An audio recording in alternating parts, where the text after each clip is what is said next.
synchronization over think we fucking did it. synchronization over Two fucking different- 3 things. God fucking damn man, it! it's horrible because we had to do it this way, but it's also impressive that it works. That because we're doing that off of 3 different things. So it's weird because I'm still on clean feed, the thing that. So that's how I'm hearing you. Yes. And how that's supposed to work is we're all supposed. We just connect to this website thing, and it just I can record everyone. And it's really nice when it works right. Apparently. Yeah. So. No, I see everything. I see your bar going up and down. I just can't hear you on it. Yeah. And Jesus Christ. but I can hear you great on Discord. Really weird. Oh yeah. Well, technology, man. I tell you what. Yeah. Hey, yeah. Hey, maybe it's in the times we live in, technology. We need it. We need it to connect. And what better way to connect than to drop another episode of the pod that we haven't done in months? That's what I say. Right. I heard a great line from a YouTube video. It's like, the guy said, must we be so divisive over our devices? Or something like that. It was really clever, though. Right? No, I get it. Trust me, Emma got an iPhone, and I hate it now because then she messages me, and it comes in like out of order and stuff. I'm like, that's disgusting. Yeah, she went to the dark side. I'm not happy with her. I need to get a new phone desperately. Mine's going on fumes, and I refuse to get an iPhone still. Yeah, well, good, because don't do it. It's horrendous. Yeah, fuck that. No, don't be a clone like the rest of us. Fuck you, corporation! Yeah, not into that. I'll give it to a different corporation. Haha. Mm-hmm. Suck it. It's like there's no like indie phone option, you know what I mean? Right, that's I mean, exactly they how it probably are, but they're feels. probably terrible. But Dude, I miss my just don't like jitterbug. I miss my BlackBerry. That's my favorite phone I've ever had. Oh, hell yeah. That keyboard was awesome. So tight. I thought it was the coolest little trackball. Like, oh god, I forgot about the Big fucking time. trackball. Yeah, the trackball with the full keyboard. Man, I was getting business done in high school. That was a business phone for business people like me. Oh dear lord, doing some hardcore business. I don't know why that took me back. The fucking I know fucking BlackBerry with a trackball on it. That took me back. Classic. All right. I want to see if you can pick this up. You ready? Here we go. Ooh. Oh, the euphorium. Yeah. Mm-hmm. What are we drinking? What are we drinking? This is the Pretzel Assassin by Denver Beer Company, one of my favorite breweries here in Denver. The Pretzel Assassin is a nice amber ale. It's quite it's an amber, so it's a little darker in flavor, but it's really light, refreshing, not overpowering. You can drink like 6 of them and not get get too full or anything. Sure. It's a phenomenal amber. Highly, highly recommend. Yeah, I've been drinking Tall Boys of High Life and yeah, gotta get the champagne of beer. Yes. And I've actually been drinking a lot of the Line & Cougar Orange Shandy. Okay. I usually am not a huge fan. Weather's turning around a little bit now. Yeah. I got a buddy that really likes the lemon one, and I tried that one and I wasn't a fan of it. The orange one's not too bad, though, so I've been jamming on that. I can do the fruitier type beers if it's just a hint over, like it's just kind of in the background. Yeah. Like there's a brewery here called Breckenridge Brewery, and they make Strawberry Sky. It's a light Kolsch, and it's not overpowering. It's just like in the background, there's like a little hint of strawberry. It's like just a little bit, and it's phenomenal. It's super light and refreshing. But most of the fruity stuff is too much for me. I can't. Yeah, like it doesn't taste like beer, It's like Mike's Hard's lemonade and what's the other one? Reds. Well, the White Claws too, Reds, yeah, all that stuff. I tried the White Claw a long time ago. I fucking hated it. It was not pure good. sugar, dude. They're terrible. It was disgusting. Awful. Yeah, that's a no-go. That was a trend for a long time. I'm hoping that it's over now because honestly, it's super annoying. Everyone made their hard seltzer and. I'm seeing a comeback. I've been seeing more people like try it. The weather is warming up again, so it's yep. We got nothing better to do inside than sit and drink, so yeah. I know. Me and Emma have gone through. I think our total's up to 14 bottles of wine now since this all started. So we're cooking, but I can write that off as a work expense. So it's all good. Right. But this is education. Don't bother me. Yeah. Don't judge. Jesus Christ. Oh, that's a good story. I knew we tangent for a while because we haven't talked about it. This is so good. I had my first like douchebag wine guy move. Ooh. A couple days ago. Yeah, I bought a wine from the liquor store and took it back because it was. I don't feel that bad about it though, because it was clearly off. Like it was not. So it was a Chardonnay, and it was supposed to be a color that's like, what would you say? Like not clear, but just a light yellow tinge, kind of. Okay, sure. It. And it was like golden. Like it looked like like when you have drank no water for 3 days and pee. Oh yeah. That's what it looked like. It was my fault. I should have looked at it closer in the store. But when I got home, I opened it. I was like, oh, this is not the right color. That I smelled it. I was like, oh god, it was bad. And I was like, okay, well, I'm taking this back.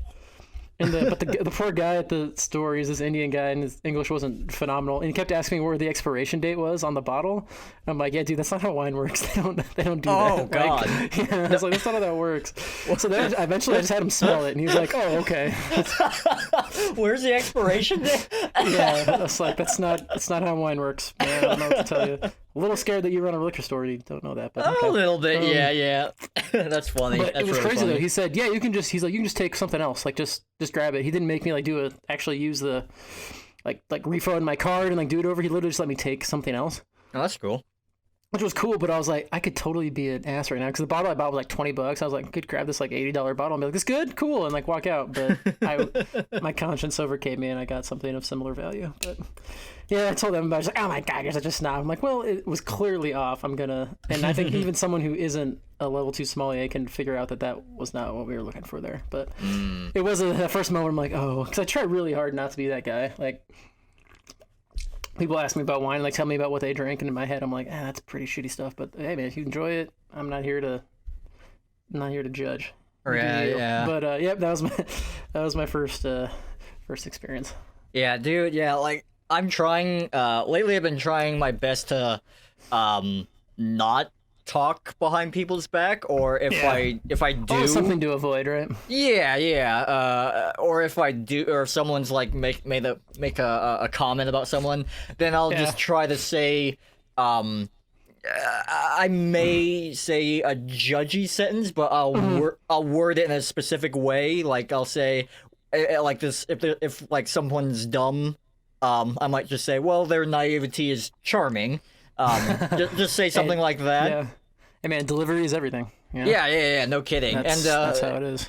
And we're all human, so it's impossible to not judge anyone. Anyone that says I'm not a judgy person, no, we all judge everybody. Of course. Yeah, no, I just try to keep it in my head. Like, I'll judge people, but I'm not gonna like share it and gossip. Sure, that's not theirs. Yeah, so I've been hearing a lot of stuff about other people, and people talk behind their backs. So I'm like, I don't really want to do this or be a part of that. So I'm either just gonna not say anything or just make a blank comment. It's such a small town thing too. Oh my god, yeah. Right? Isn't that crazy? Yeah. Well, as the Oracle Hannah Montana once said, nobody's perfect. You got to work it. Again and again until you get it right. Anyway, guys, this is the Flick Your Bick That's a podcast with Ben segue. and Nick. Of course it is. That's what I'm talking about. Still got it. Kids still got it. Been a while since we potted, but still got it. Like I said, the Flick Your Bick podcast with Ben and Nick. We are back, baby. We are Quarantine back. edition. Yeah, Though no actually kidding. we'd be doing this like this anyway, so it's kind of whatever. But quarantine, a lot of terrible things going on. Everyone stay safe. Listen to actual doctors as much as possible, please. People actually know what they're talking about. But some good things can come out of quarantine as well. Mainly, time to play video games you've never played before.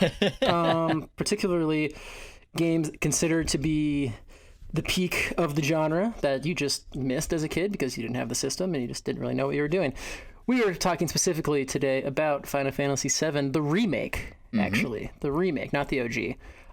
Before we get too far into it, Nick, I think we should talk about what we know or what our experiences are with Final Fantasy before we played this particular game. I will go first because it's very short. Literally zero. Literally never played any Final Fantasy. That's the podcast, folks. Yeah, See you later. All right. I don't know anything. Okay, bye. But was always intrigued, but was always very overwhelmed and afraid of like trying to jump in because like, what do I do? I know like you don't start with one really because that's not really how it works, and just very overwhelmed initially by the whole anime of it too. But now that I've been kind of learned on those topics, see some of our past episodes about anime. That's not the hurdle it once was for me, so that helps as well. Then also just hearing about the game, that I knew a little bit about the story, some of the kind of environmental aspects, which obviously appeal to me. I was open to it. So, but I was like, oh, I'll wait for a sale or something, you know. I shouldn't spend money when I'm unemployed during quarantine on video games. Like, I'm going to be smart, blah, blah, blah. And then who showed up? Heyo. Like a boss. And I was like, boy, let me drop this on you real quick. So, like all reviewers of video games, I do have to, a little disclosure. This game was provided to me by Nick McHugh, so I need to... Okay, Mr. Big Shot. Yeah, I don't want to, this game was provided for review, so, I'm not bought and sold, but, game was provided by review, so I want to thank my wealthy benefactor, Nicholas McHugh, for offering me this experience, and, yeah. Nick, tell us about your Final Fantasy excursions in the previous. Okay. So I've almost played all of them. By the way, just so you know, there's I think there's over 50 spin-offs for Final Fantasy just in general. Is it kind of like Kingdom Hearts, where there's this is two a volume X squared? And it's like, okay, I'm confused. Yeah. I'd say no, actually, because it's more straightforward. Most of them, in fact, 95% of Final Fantasy games, they are connected with any other game at all. Oh, okay. Yeah. So they're all very just set in their own universe and whatnot. Shucks, I played. I could spend a lot of time just saying which ones I have and haven't, but I pretty much played almost a majority of them. That's all I'll say about that. Yeah. It's Do you have the favorite, least favorite, maybe? Ooh, 9 was my favorite before Remake.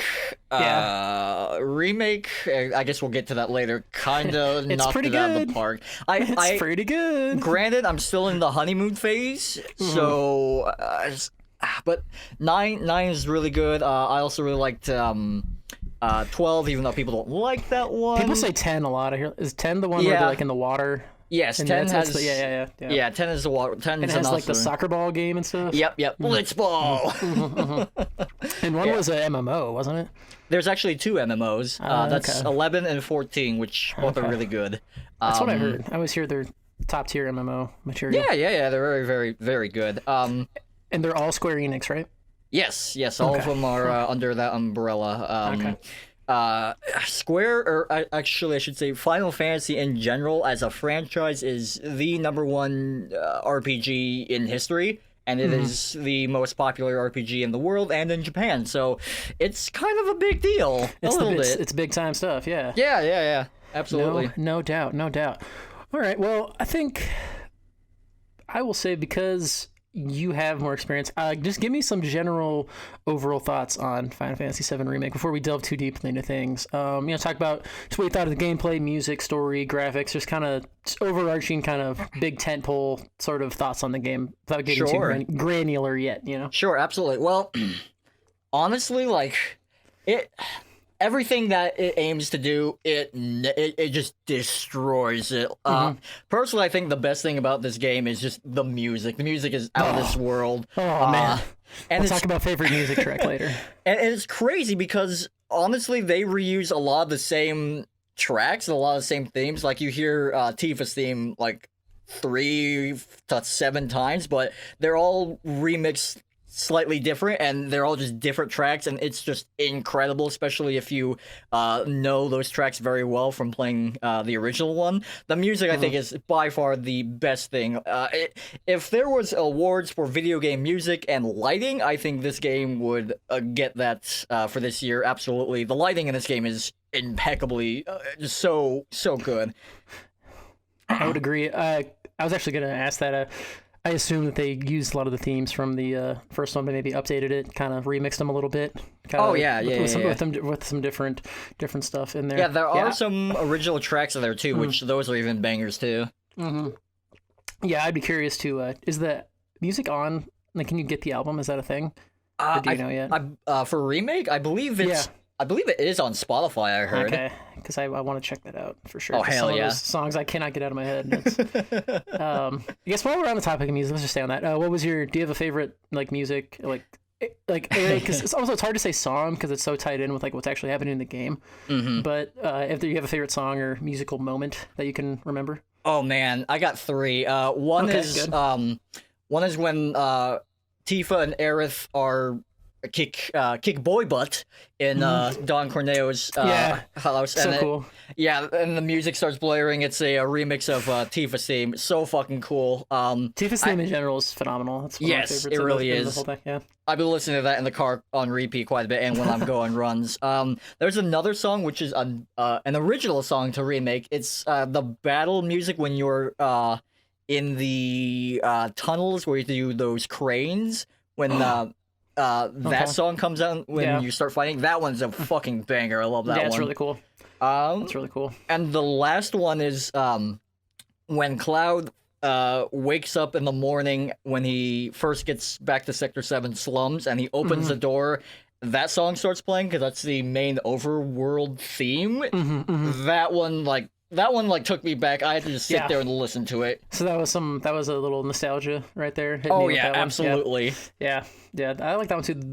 There's one clear winner for me, and it was you're with Aerith and you're going through the tunnel from 5 to back to 7. Mm-hmm. And I don't. It's kind of like it's like a really like light, like whimsical kind of synthy song. I don't know if you'd remember it, but Is it the one, or is it the one that is playing when you're not fighting? when you're not fighting? Yeah, Yes, I also really That like too. that one. that thing has been stuck in my head basically since I played it. I kept when I was going back and doing like those quests there in chapter 14 before you go over the wall. I kept like going through that area just because I wanted to hear that music because it's so good. And the Wall Market song was stuck in my head hardcore. Oh, yeah, that yeah, one. yeah. Da-na-na-na-na-na-na. And I was like, oh my gosh. I get incredible. I get the bandit couple notes stuck in my head, just burp, burp, burp, just stuck in my head quite a bit. Yep, that's pretty good. That's pretty good. The only song I didn't like, I guess I didn't like it, but it was just so annoying and loud because it was the sound that's playing by the Moogle kid, the like big band one. Oh, It was the just golden so. saucer one. It was just a lot. It was just a lot, and I went back there a lot because he had dope stuff. And I was just like, God dang it, this freaking like super loud big band. Maybe just because I hated that kid. He was so annoying, but- that was kind of a shock to see. He reminded me of I forget his name. The Homeboy guy from Dragon Age.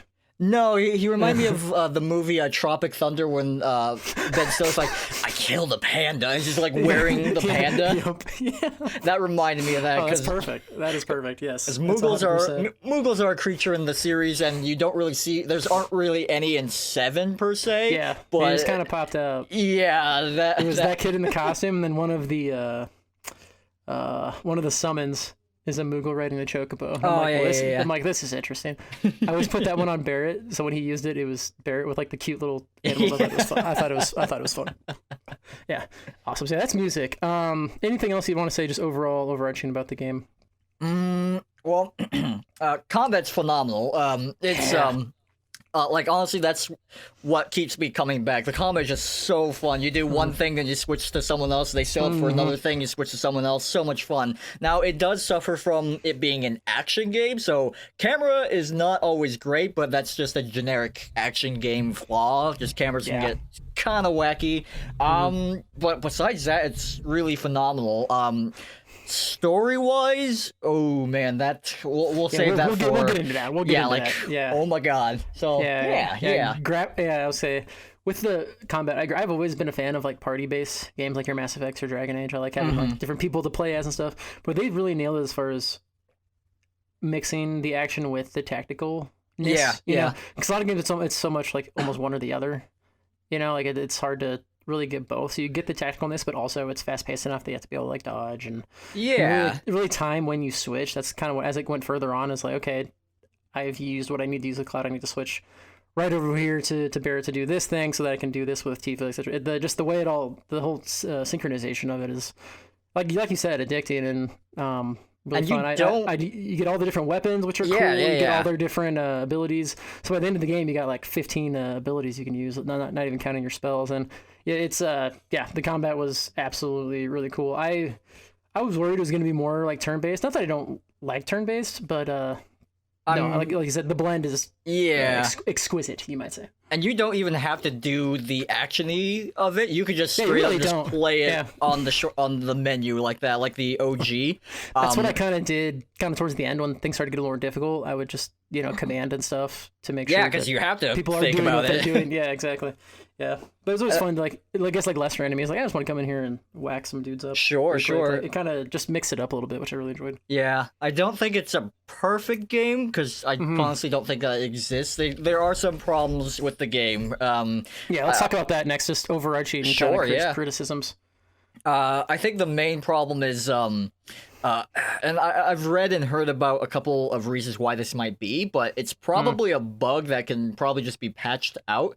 But there's a graphical bug where assets and textures just don't load right. Yeah, I had a couple of those. I was like, oh, wow. Like, it stands out so much because the rest of it's so good. But I had a couple I was like, oh, this is really fuzzy. Like, what is going on? Yeah. Yeah, I've heard and read a lot of people like commenting on that and just talking about it. It's probably a bug. Doors don't really load very well, and sometimes the significant flowers just don't load. Yeah, I noticed that with the flowers hardcore. The other thing gameplay wise was kind of annoying for me was like having to line up like when you hit X or triangle to like open a box or like pull a lever or like the thing. Yeah. Like I would never get it on the first try. I always had to kind of like line up and get it. I'm like, oh, come on, you know what I'm trying to do here. Like, gosh darn it. That's just kind of a quality of life thing that was really annoying. Yeah. And now that I've finished the game, the other critique I would have is the end game as far as the chapter selection. I wish it told you like, hey, you're missing these discs.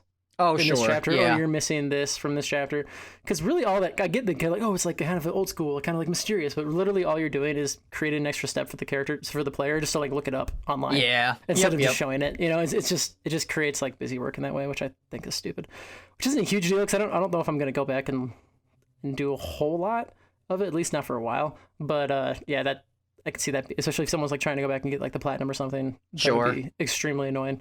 It's like, oh, I have something to do in this chapter, but I have no idea what it is, and I have to like play through the entire thing to get it. I'm like, okay, that's kind of annoying. And the only other real critique I had was I thought the story, basically after you go over the wall, I thought that it kind of, I don't want to say fell apart, but was hard to follow and not as engaging.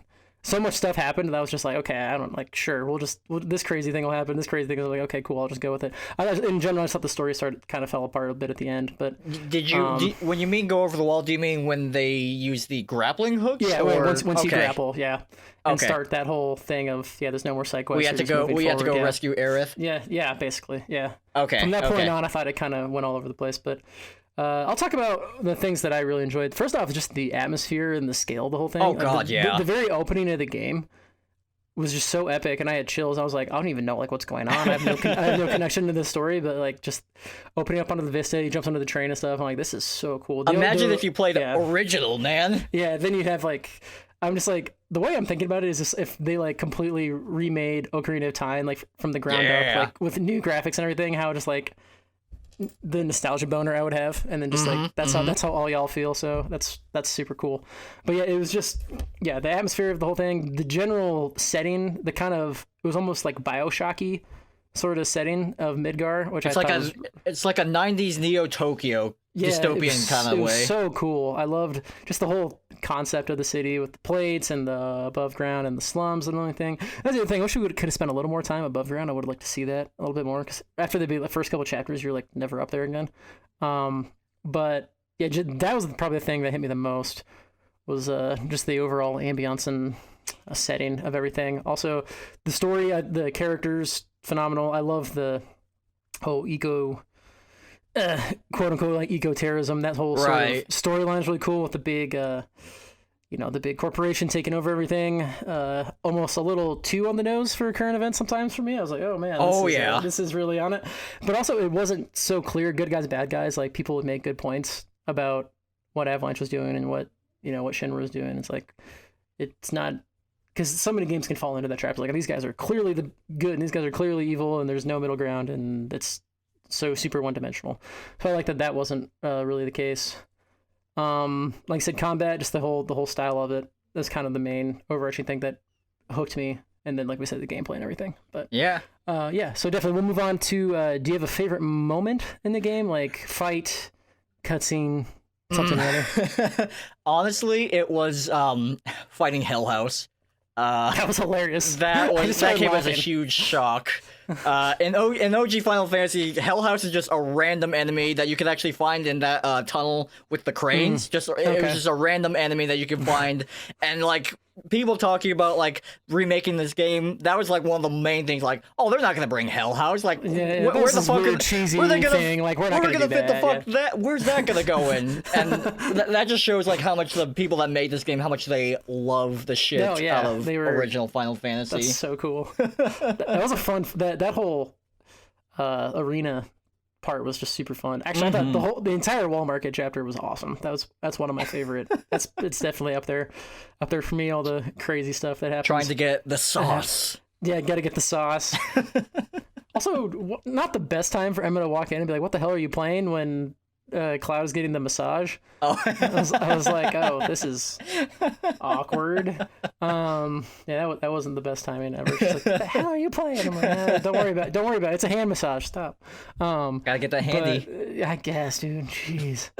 Yeah. But yeah, fighting hell. Yeah, that. So the entire Wall Market sequence. Oh yeah, Wall Market is like in OG Wall Market. You do everything for in Wall Market in like 5 minutes. And they just it's so blew it up into this whole thing. Oh god, yeah, they made it like a Yakuza game. It was It's sick. so cool. And that's 100% what it was. It was Yakuza vibes for sure. Mm-hmm, That and just the beginning, honestly. The beginning, like Oh god, yeah. all the way from like beginning to like going through, the Richie part, running to Aerith for the first time, all the way to like when you actually get to 7 and see Tifa for the first time. That whole opening part was just insane. I was like, this is crazy. Like, I did not know I was getting into something this like cinematic and They over the top. open with a bang. Yeah. And honestly, honestly my favorite things were the side quests. Just Really? being able to hang out in the world and like just kind of meet like random people and just kind of do smaller stuff. I liked it because when you did all of the side quests in the chapter, like the Tifa chapter and the Aerith chapter, you get like the discovery things or whatever, and you get more like story stuff, and you like Yeah. and I from what I've seen, that seems to impact a couple of things. You get in chapter 14, there's a cutscene. You get one of 3 options based off of things you do, and then like what they wear at Wall Market. That's based off of other things. But I guess that's a good question. What cutscene did you get outside of Aerith's house? Is that chapter 14? I think. Yes. That is dependent on. I'm sure you picked up on this. Certain things like who you side with, like which girl do you like more. I mean, you could even get Barrett out there as a scene. I saw that, which is hilarious. This route I went with Aerith because the whole debate of like what girl do you like better, Tifa or Aerith. Most people would say Tifa. There's a lot of Aerith people too. I could never choose, but I went with Aerith because I really liked how they're portraying her in this game. It's really interesting. Is it different? We'll get to that. Okay, great. All right, cool. All right. So yeah, like I went with Aerith.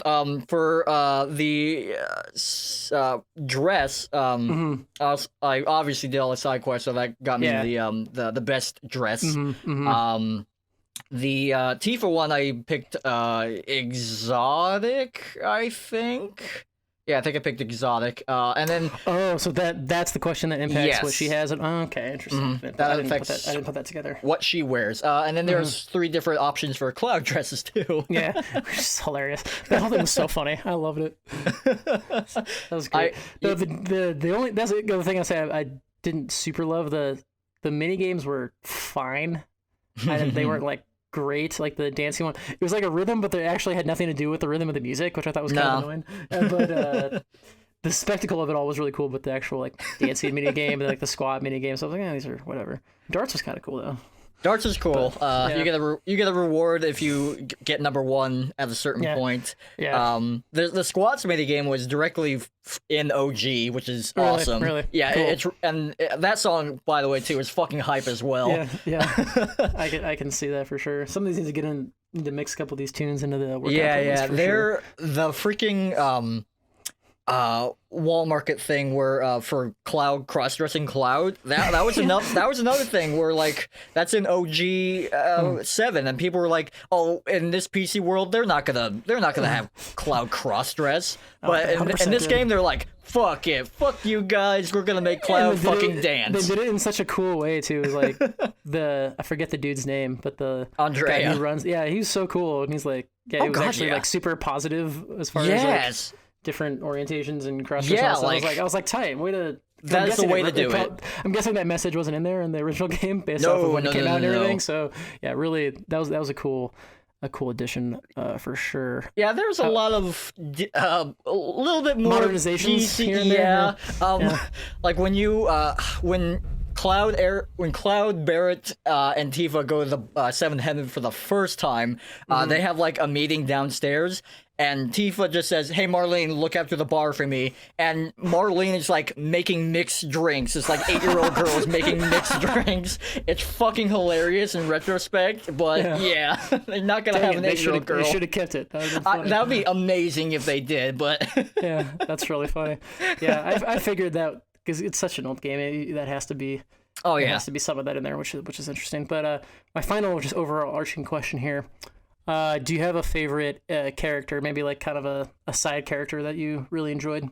That's not part of the party? Yeah, not part of the party. Okay. Well,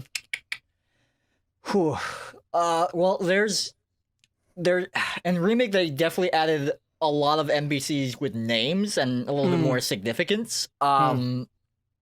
Honestly, I think I really like Chocobo Sam for some reason. He was awesome. His voice was so cool. Yeah, he was awesome. I was a big fan of him. All the wall market people are great. I just wrangle these freaking like chicken walker dudes. It's awesome. I'm like, heck yeah, dude. Yeah, Chocobo Sam's pretty dope. Andrea obviously is amazing. Yeah, Andrea is super cool. Absolutely, yeah. Yeah, I liked Biggs a lot. Oh god, I was a Biggs. His voice was just like cool, and he was just like a chill dude. And then you learn that he's like helped at the orphanage and stuff. And I was so mad that him and Jesse were the ones that died and Wedge lived. I thought Wedge was super annoying. Wedge just sucks. I was like, really, this is the one that lives. But it looks like Biggs is gonna make it based off. Do you know who? Yeah, do you know who voices Wedge actually? He's the he's Badger in Breaking Bad. Breaking Bad, that dude. Yeah, oh it's my that God, guy. It totally is him. Wow, it's kind of nuts. Yeah, wow, that is him. That's crazy. Yeah, that's really cool. Yeah, I love Biggs. Jesse was cool too. So just for your information, Biggs, Wedge, and Jesse and OG, they all die. Yeah, I figured they probably did. All of them die at the plate. Yeah, did they have as much like character development stuff in the original one? No, absolutely so not. That was kind of a new thing. Cool. Yeah, and they did it really good. Like you really feel for those characters. Yeah, I love when Biggs was dying. I was like, no, and I was mad because like no one else like really like dies in the game. Even like the people that you beat in battles, they're just like, oh well, I'm just gonna run off now. It's like, okay, cool. This giant fight, but the people that die are Jesse and Biggs, really, and it looks like Biggs is gonna make it. You know, he like 100% died. You know, like in that scene. We'll get to that. Closes his eyes, he's like, and like, is dead. He is dead. But I don't know. There might be some alternative dimension things going on. I'm all sorts of confused, and I think that is a good lead-in to question time with Ben. Is what we're gonna call. I got some unanswered questions. You can answer these pointedly, and we can move on, or you can answer them and like kind of go into further explanations if need be. Okay. But I'm aware that I'm putting you in a tough position because this is a weird thing that we're in because this game is only half of the game itself. So not even half, dude. Not even half, huh? So there's questions that I have that if you just like, hey, this is going to get answered. This is just the reason you have this question is because we like stopped the game halfway through. Just say that and we can kind of move on. Or if there's actual stuff that's like Yeah, this is strange. I don't know. We can kind of. I've thought use your long and discretion in that way. hard about how I'm going to respond to your questions. Okay, Don't great. worry. Okay, good. Wonderful. All right, awesome. Okay, so like I said before, basically, if I was on the, I was with it, knew what was going on, everything before I was gonna say before you go over the wall, but once the plate fell, some weird stuff happened. But I was like, okay, I'm still like following it. Once we go over the wall, that's when shit hit the fan. I was like, okay, I don't know what the hell's going on, but so. I don't really have these in chronological order, really. That's but fine. First question I have, because it's the weirdest one that I just do not understand. So if you remember, when the plate falls, there's this big cutscene, right? Yeah. And everyone's like getting out, like, oh, we gotta get out, blah, blah, blah. And it for like maybe 3 seconds. It flashes to this little like animated like cat. Mm-hmm. That's like. And he looks upset that the plate is falling. And it's like a 3-second thing. I'm like, and they just never mention it again. I'm like, who the fuck is this cat? Like, what is going on? Ever since that happened, that was just stuck in my head. I've been waiting to ask you, what is that something that gets explained later? I'm like, what? Or is this like an Easter egg type of thing? Okay, that gets explained. Okay, good. When I saw that cat, I was really surprised that they showed that character then. Okay. Okay. Regarding It was just that, kind of a little like nod to people that know what's coming, sort of thing. yeah, I can't really go too much in depth with that, but you'll see that cat later. Okay. Yeah, like I can't really say much because spoilers, but Okay, cool. All right. Well, that's fine. Yeah. Okay. Interesting. That's the other thing I found really. Initially, I was like, "This is really weird," but I actually kind of dug it. It's just the random like mismatch of like kind of art styles with the people. Like, Oh yeah. like Barrett doesn't look like anime at all. He's like just No. straight up, and then like Tifa and Aerith and Cloud look way more anime, and then a lot of the villains are like super like over the toppy anime. But then the people look just like completely normal people. And then like we have which is my next question, the dog that looks like Scar from Lion King. Yes. Is he like he just kind of was just there, I guess. Then Aerith was like, "Hey, be cool now," and then he can talk and he like knows all this stuff and he's just like part of the crew now. I found that just kind of jarring. It's like, do we learn more about him? Or is it just that simple? Like, oh, we just found this fucking dog thing and now he talks and he's cool and here we go. So, Red 13, he's straight up a party member. Okay. So, Tight. I'm not sure why they didn't. Well, they probably didn't have him join your party because that's like the end of the game, so it Right. almost you can't really do too much with him then. Yeah. But Yeah, he's that's straight true. up a party member. He's just part of it now. Cool. All right. So I liked it. Yeah. It was cool. It was just really out of nowhere, and I was like, okay, sweet. This is just our pal now. That was actually one thing I was disappointed in. I kept thinking that eventually, like when we rescued Aerith, they were going to give us like this cool, like, hey, and now you get to control all 4 people and have it be like this big, like, all right, everyone's together now, like, here we go. And they never did it, and I was kind of bummed. I would have liked to, because we can handle 4. Like, that'd have been cool. You probably could. Like, if you could have 3 and Red 13 running around, you could Yeah, I probably think you handle might as well 4. have 4, yeah. It's mostly that OG7, the party limit was like 3. It was always Yeah. 3. Okay, that's tradition, I guess. That's cool. All right, so that's that. There's the dog. What else? So Cloud basically has like PTSD throughout the whole game, where he like sees visions of Sephiroth and sees visions of stuff, and he was like, like gets a migraine. They're like, Cloud, are you okay? And he's like, no, I'm fine. He does it like 20 times. I always think like maybe these guys would figure out like, no, he's not okay. He keeps having these fucking problems, but they never seem to push him on it. So I'm like, okay, whatever. But so I'm guessing is that just like PTSD from soldier stuff, I guess, overall. So that's an interesting question. In original, Cloud does have those same mental freakouts. I can't really say to the degree of them. Okay. And I'll get to that later. Okay. But people are noticing that Cloud is not normal. In fact, even Tifa has commented a couple times, like, Cloud, you're scaring me, and like, Cloud's, you're different. Yeah, he's got some stuff going on. He's got some problems. Yeah, For Cloud, sure. he's got some problems. He's not just I don't think he's just a random, yeah, I'm a soldier guy and now I'm a merc and I'm kind of got a shitty attitude. Like there's some other, yeah, he's got some other situations going on. Because clearly his homie Sephiroth is some sort of like demigod, apparently. Like this guy, I'm sure I'll learn more about his whole situation, but just make sure I got this straight. So was he from Tifa and Cloud's hometown? Was that kind of the deal?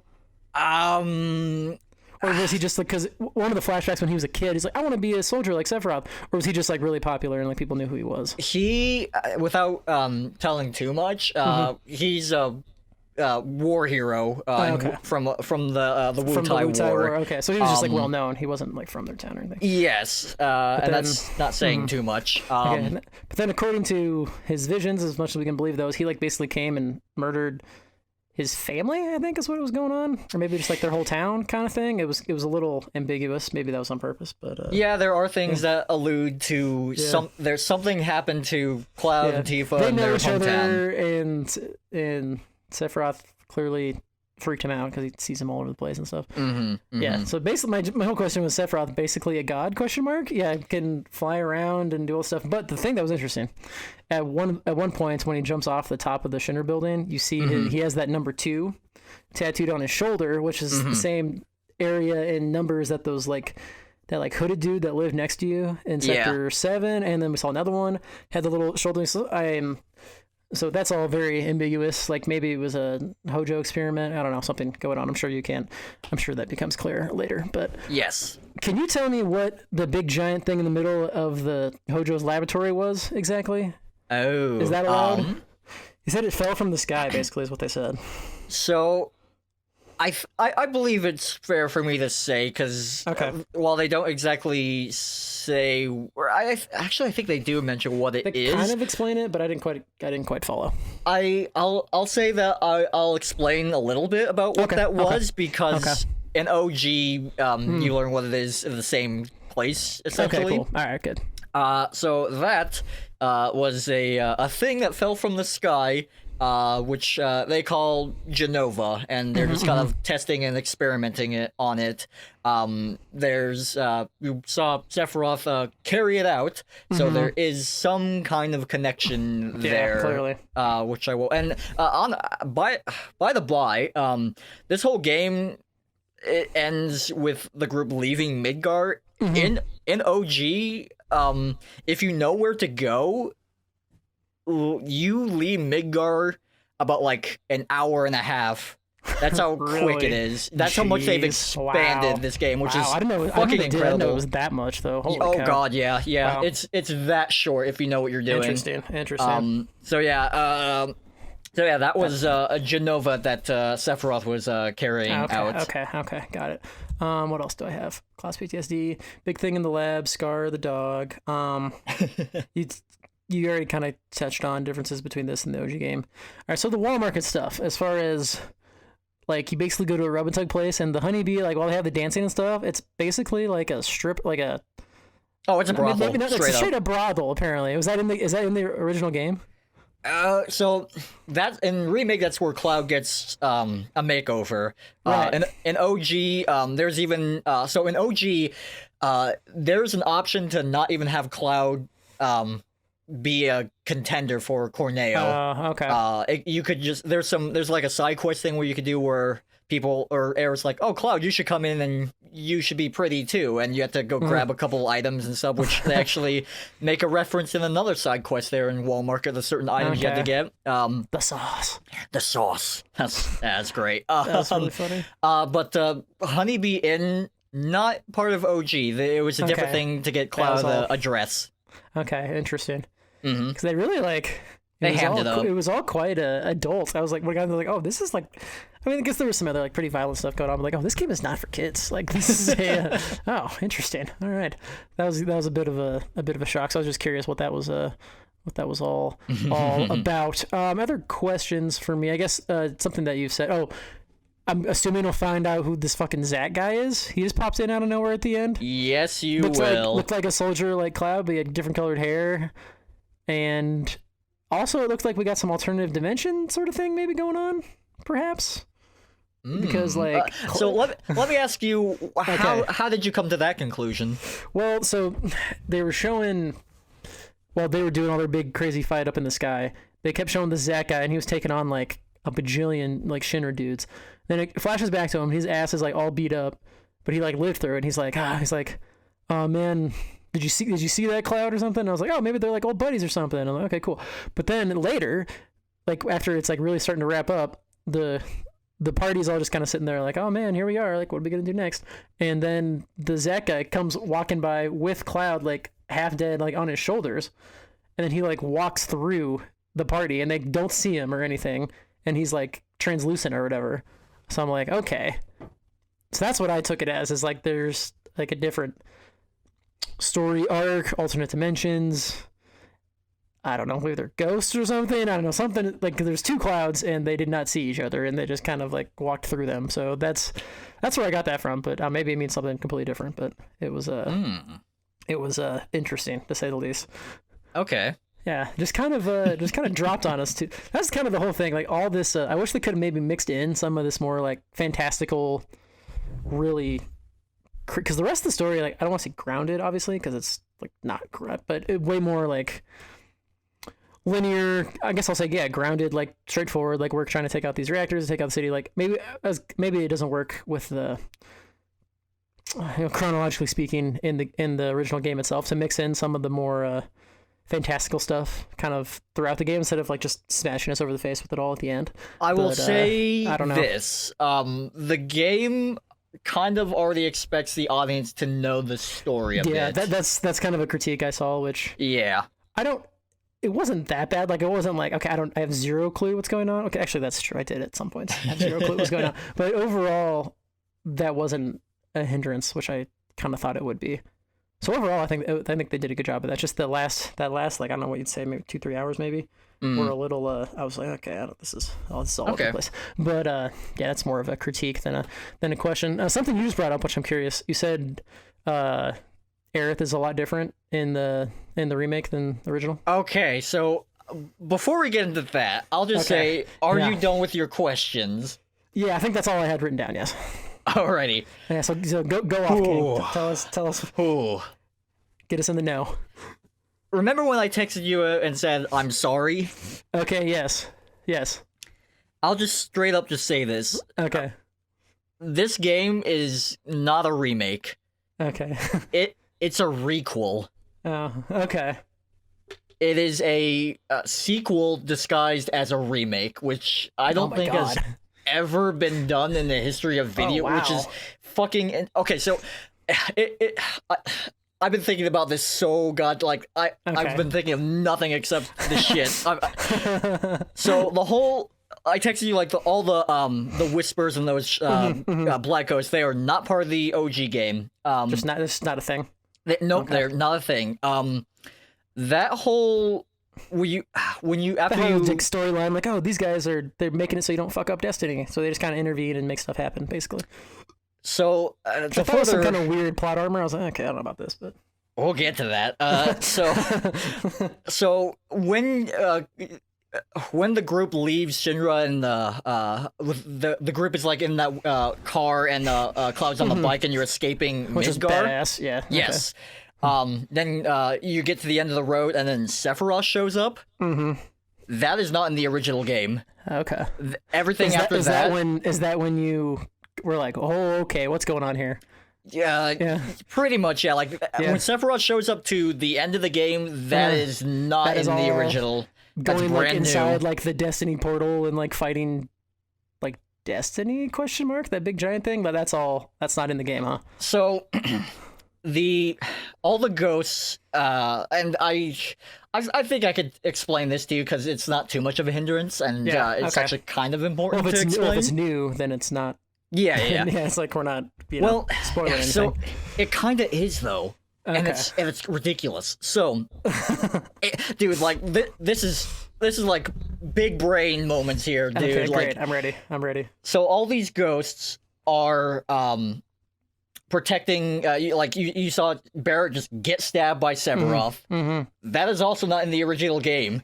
Yeah. So when that happened, people were like, "What the fuck?" Like that's not it. And you see the ghost like bring Barrett back Jump to life. inside of him, basically. Yeah. Okay. There are other portions where you see the ghosts like do other things that are kind of weird, like save people. Like Aerith almost fell off, fell up, and then the ghost saved it. And it's also weird because like you think the ghosts are against you, then they're helping you, then they're attacking different people. Mm-hmm. The ghosts are specifically trying to make sure the events of Final Fantasy original happen. Still happen. Okay. So like, So yeah, like basically, this is like that is quote unquote destiny, and they're like, okay, we got to make sure everything is still in line. It is literally this to happen. plot. Okay. It's literally plot armor. Plot armor ghost. So that I thought that was like jokingly, but that's literally it, huh? That's funny. and it like hits you over the head really hard. Yeah, it but really did. It's intentional. Like when Jessie gets knocked down the seven heaven stairs and she's injured and she can't go on the mission. In the original, Cloud goes on that mission, but Barrett fired him, so that's a ghost like like making sure the timeline of the original game happens. Wow. And so like, because before you're like, what? Cloud's supposed to go on the second bombing run, not Jessie, and then the Cloud or the ghosts like freak out and show up, and then they damage Jessie, making Barrett down a man, so he has to hire Cloud to go back to follow the original timeline of original Final Fantasy VII. This is like Hermione with the time turner right now. Like, a little bit, yeah. Like kind of making everything happen. That's right. So at the end, when you killed the Destiny thing, did you like sever Destiny? I couldn't quite understand what they were trying to say with all that. The ghosts and this entire game is all meta. Completely, it's a meta thing. It's that deep, huh? Wow. Yeah, it's insane. So about that alternate timeline, I'm very surprised you picked up on that. In all honesty, for someone that's never played this game, have no inclination of any of the story or know anything about the characters, I'm very, very impressed that you picked that up. So we're looking at 3 potential timelines here, which is fucking nuts. Okay. So with the whole plot armor ghosts, they're trying to like make sure that the story continues as the original Final Fantasy VII game. So that itself is referencing that the original game. This is how it's going. Okay, got it. Now we're in the Final Fantasy VII Remake, which is universe, which has the ghosts, which has the ghost. Okay, so that's another universe with some of the weird stuff that happened. Yeah, that isn't in the game. Okay, got it. And then there's. I can't. Damn it! Something else is going on with the Zack guy. Okay, got it. All right. Yes, there. Okay, I'll just say there is another timeline where Zack is there, and that's all I'll say about that. Good enough. Okay, good enough. All right. So, and there's a couple like when you're fighting the big Destiny guy, and you see like. Every time you damage him, like all the characters like have a vision, and you see like a different scene. Yes. That was also. Really crazy. That's really kind of nuts because those scenes were all taken from different Final Fantasy VII. Like some of them were from like the movie, the sequel, Advent Children. Some of them were from a prequel to that, which is called Crisis Core. So interesting. When everyone saw Red 13, the Scar dog, like running around, running really fast, I was like, okay, cool, get him, Scar. So that's from Advent Children, the movie, the sequel to it. And it's very interesting because everyone's like, what the fuck did we just see? And Red 13 obviously has some inclination of this alternate timeline stuff. He has an idea of what's going on. He seems wise of what's happening, yes. He specifically says, this is a vision of what happens if we fail here. So they're seeing other branching timeline possibilities and game style, almost. Which is incredibly interesting because Advent Children, they're the movie... acknowledging all this other stuff. Yes, within the game, but it's like a different universe, but also maybe not. Like, oh my god, yeah. Which it's nuttier because the line he says specifically is, "This is the timeline if we fail here," which to kill this big Destiny guy, basically. Yeah. Not even that. It's but that scene was from Advent Children, which is a sequel to Final Fantasy VII. It's a movie. Okay. So it being a sequel to the original Final Fantasy VII game, that implies that the original Final Fantasy VII storyline, that could be a bad ending. Oh, that does. Yeah, it could mean that this is all a whole... So they're really keeping their options open here for part 2, right? Like it's gonna be it's fucking bananas, like how actually deep it goes, and it definitely helps if you know the story. So I knew weird stuff was going on, but it's weirder than I thought. Wow. Oh god, yeah, you have no fucking clue. So, you may not want to hear this, but when I originally said, you should definitely play Final Fantasy VII Remake. It'll be nice. You don't have to play the original game. It'll be a nice recreation. Now I kind of think you need Maybe to I should play the play original 7, one, yeah. just because like this remake is This not could a be completely remake. different. It could be completely different. Yeah, which is insane. So That's funny. I will just say, straight up, if you buy Final Fantasy VII on a new gen console, they have built-in cheat codes where you can just like plow through the game and just Just for like story. Okay, cool. yeah, I like might do they that. have- Yeah, yeah. I'm going to do that myself too. just 'Cause- to get a little yeah. refresh on what's happening here. yeah, absolutely. Okay, nice. That makes a lot of sense. Okay, tell me about Aerith then. So she's completely different. Yeah, so with the way with this perspective now that we have of alternate Yes, timelines, now that we have all this crazy stuff. Yeah, which she seems like Replaying- sort of aware of, but like not really. Like I couldn't quite understand what she was in on and what she wasn't. But I guess If it's you probably read- vague for a purpose. Yeah. if you replay Remake with the knowledge of alternate timelines and her kind of knowing what's up, her lines imply that she's been here before and she Right. already knows other timeline stuff. So that's why some of her dialogue's like kind of weird and doesn't make sense. That's because she's seen other stuff and she like in some cases she'll like when she's introduced to a new character, like when she's introduced to Tifa or someone like that, she already knows Tifa's name Right. because she's already met her in. She's Yeah, seen. I remember that because she like brought up Tifa like before like Cloud did or something, or he like kind of said her name, then she like clearly like acted like she knew who she was. Yeah, that's true. I forgot about that. I found that weird. I'm like, oh, they must know. I was like, oh, they must know each other already. Like just like, oh, whatever. But yeah, you're right. Yeah, holy cow. Oh my god, it's insane. So if you're really that interested in this game and 7 in general, it would benefit you a lot if you played the OG one. I just have to decide if I want to play the OG one after Remake Part 2 comes out, or if I should play it before. You should play it before. Should I play it before? Okay. Oh god, yeah. Like, Interesting. there's already so much that I can't tell you that they've Okay, showed great. off that only. Okay. And this is the crazy thing. You see Sephiroth like kill the huge destiny, like absorb all the ghosts and stuff like that. So Yeah. that implies that Sephiroth is now fucking with the player. Yeah, right. He's breaking the fourth wall. He's remaking his own destiny. Yeah. And that means that like the plot ghosts will most likely not be in the next installments. That's what it made it seem like. Yeah. So that means like these next games, who fucking knows what's going to happen? Interesting. Cool. Let Let me ask you this: so do crazy. you like that they're doing this, or do you wish it was a little more faithful? So here's the thing. When they set out to make a remake of 7, which this has been rumored for since like 2012, it's been a long time coming. Well, I remember when it first dropped at E3, and that was like 2015. Yes, I think 2015 is 16 when they maybe? first Yeah. announced it. So, Right. it's a long time coming. Trying to remake any game, let alone one of the most beloved franchises and just video games in history, you're going to alienate and a lot of your audience, or some of your audience. People are just not going to like it because it's not the original, obviously.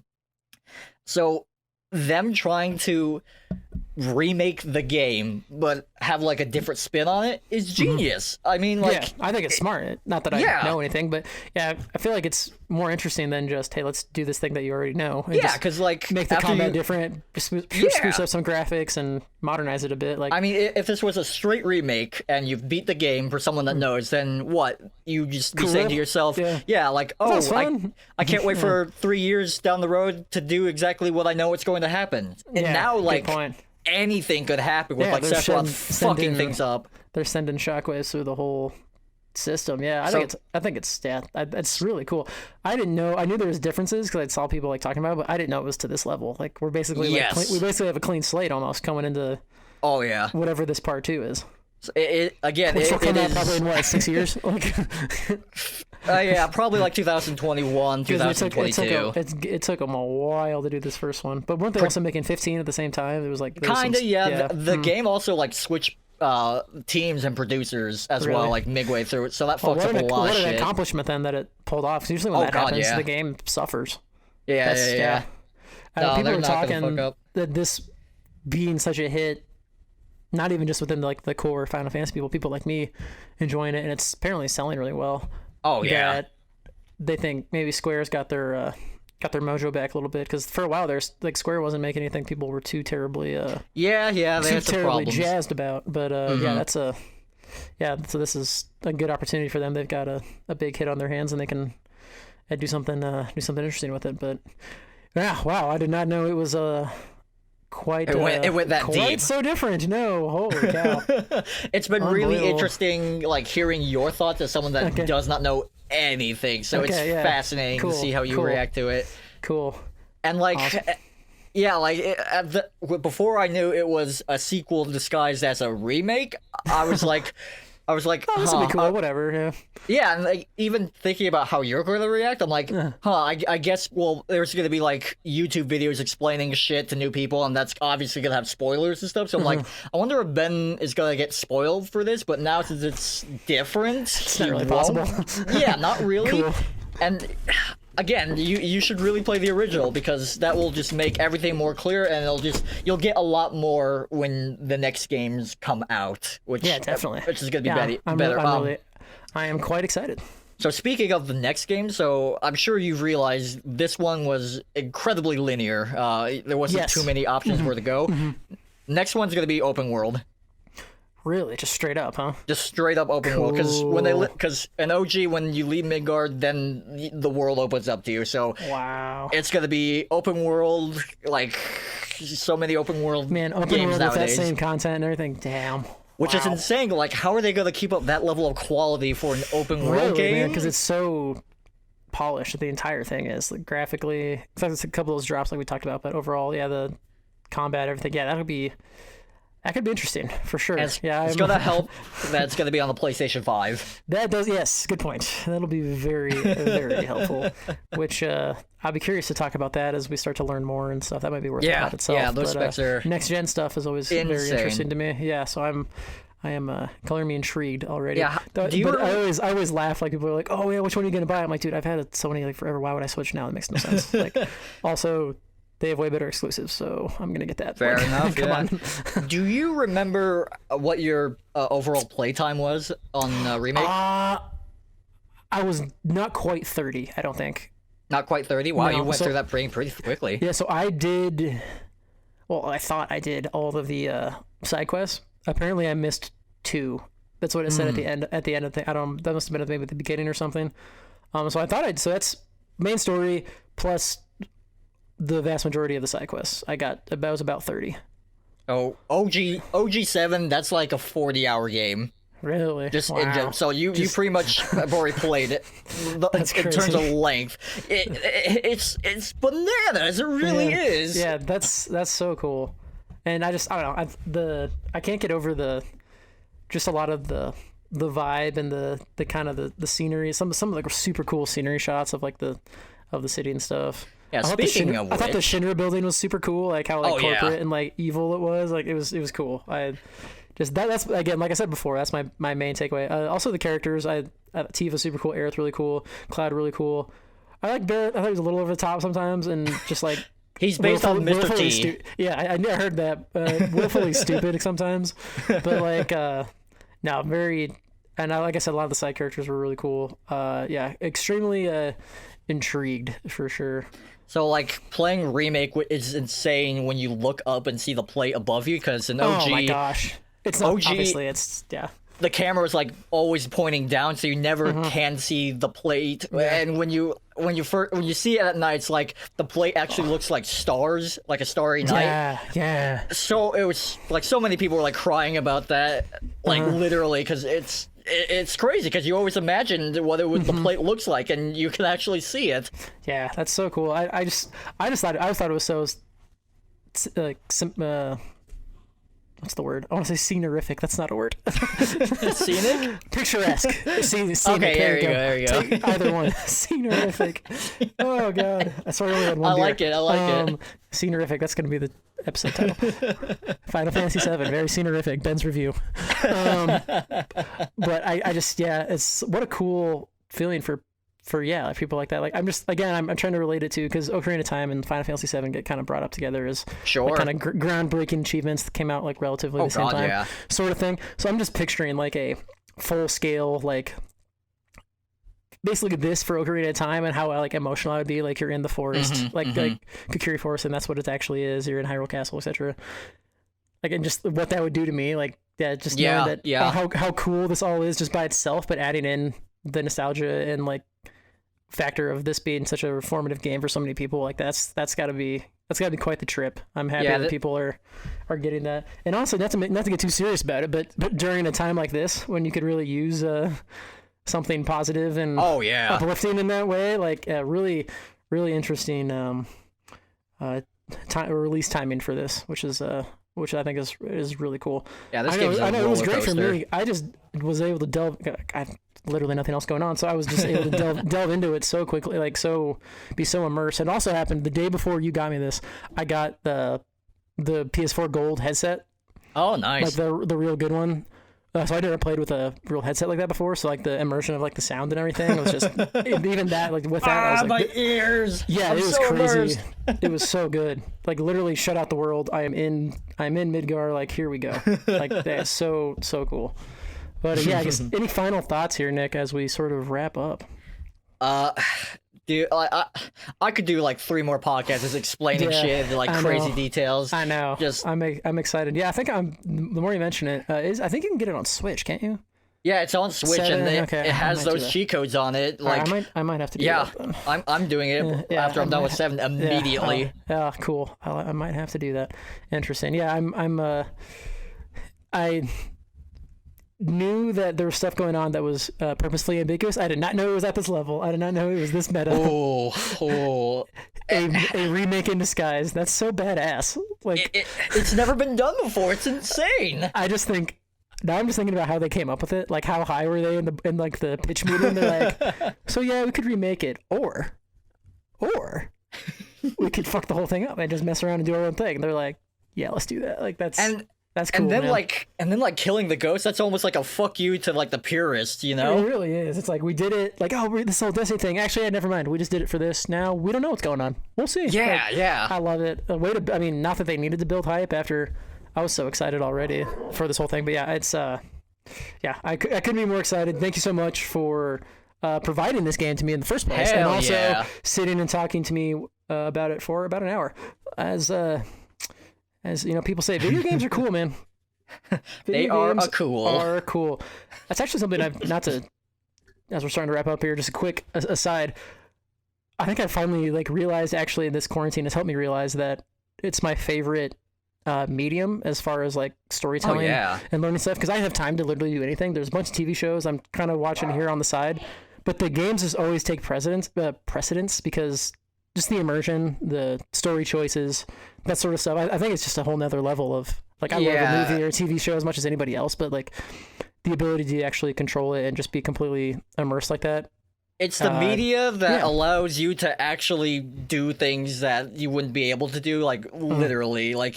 Games that have the feeling of flying, you can't get that really in a movie or a book. Right. Yeah, no, it's I don't think I've always kind of known that, but never really seen it so obviously, and I was always like, I want to watch this show, but I'm like, but there's this game, and this is and that is cooler, so I'm gonna do that instead. So yeah, man, games, man, good times, bringing good friends together after a while, bringing people some relief during crazy times. It's thank God for games, I guess is how I want to end this episode. What do you say, Nick? Thank you, Jeebus. thank you, Jesus. Thank you. That's actually a quick aside. Did they have there was a church? Did they have religion? They didn't really talk about that. What do they believe in? So they believe in. I'm sure you've heard a lot about the life stream and the planet. Returning to the planet. Okay, that's actually a religious thing. Essentially, kind of, yeah. But I've started saying that though now. It's they've returned to the planet. It works. It really does. It's great. It's soothing and it is nice. I enjoy it. Yeah, you'll learn more about the planet, how it deals with everything, and what the live stream is. Very excited. Later. That was stuff that I really enjoyed. All the planet lore stuff was some of my favorite stuff. So very excited to learn more about that. But until then, guys, this has been the Flick Your Bake podcast with Ben and Nick. A nice little right back at you quarantine episode here. Feel free to check out some of our other stuff. I don't want to speak for Nick here, but we've got a lot of time on our hands, and this has been a great time. So I think we'll be recording again in the somewhat not too distant future. But until then, guys, thank you so much for listening. Bye.